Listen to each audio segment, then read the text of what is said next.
I'll start with a quick review for this book, Tea. I think there is some good information there, some interesting opinions. I think she didn't do such a good job at explaining and transferring the scientific part of the book. I think it was very convoluted. Felt like she maybe didn't understand that as well, so it was just kind of a blob. I think part of the job of writing well is making it easier for other people who from not out of the field to understand the material. I don't think she did a good job of that. Other than that, it's well written. I think there is some interesting stories.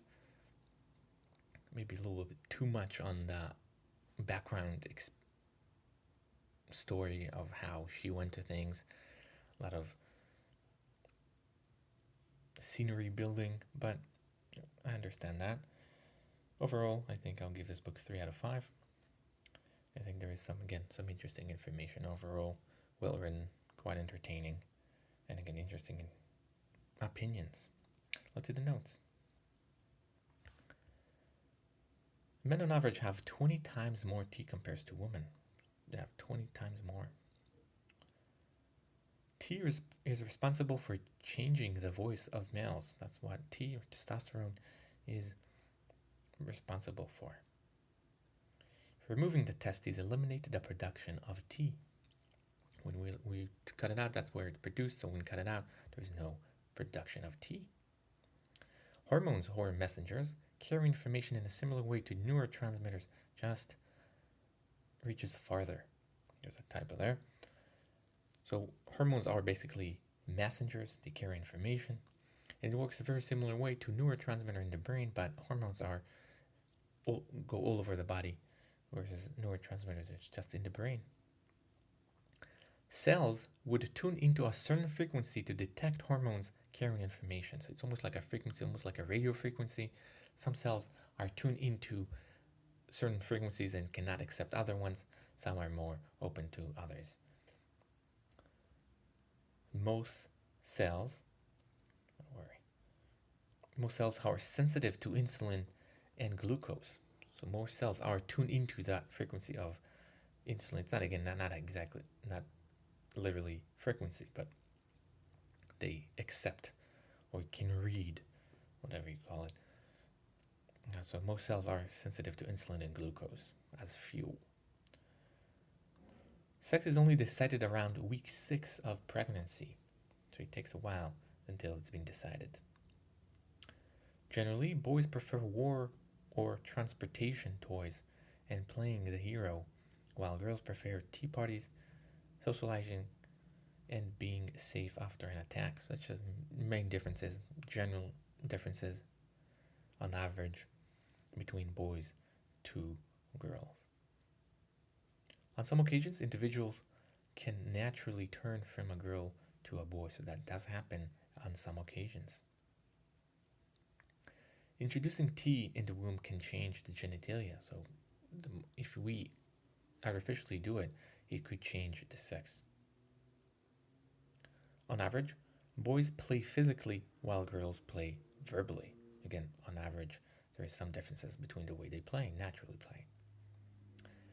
Kids are mostly oblivious to the parents' preference of what toys to play. So even if the parents give them a different toy, they would choose the toys they prefer to. So they're oblivious to what the parents are trying to give them. Tea does not necessitate better performance, but definitely contribute to it. So if we take more tea, it contributes, it could affect performance, but it doesn't necessitate it. Tea includes or induces muscle and bone development. So that's why men tend to be bigger.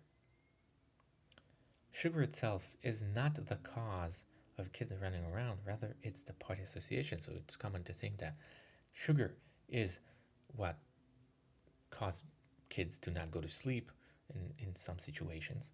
However, they did some studies, they found out that it's not the sugar itself, it's the party association. So it's a party, they don't want to go to sleep, they're excited, and they also eat a lot of sugar, but that's not the cause. Tea itself increases aggression and is not a cause of association. So it's not like sugar that is associated with party. It's a tea is direct cause of aggression. Women experience anger and exhibit aggression tendencies just like men, but they are less likely to inflict great damage. So they both have anger and aggression. The difference is that men are more likely to inflict great damage. T is elevated before a competition and stays elevated among winners more than the losers.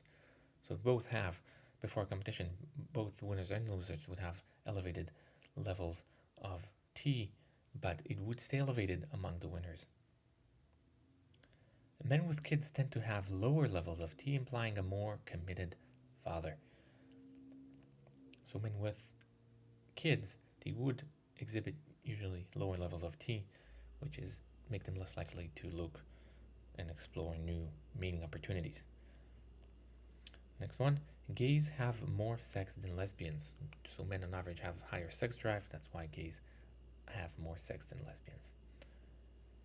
Next one is female to male is easier transition than male to female. And the last one, according to one theory, facial hair evolved to dissipate heat due to the upstanding posture. So when we start standing up, we got a lot of sun concentrated on our heads, and that's why we developed facial hair to dissipate some of the heat. That is for the notes. Again, some interesting information, especially if you're interested about it. It is an interesting component or hormone, so if you want to learn more about it, but it's a mixed bag. I'll give this book a 3 out of 5 again. Thank you.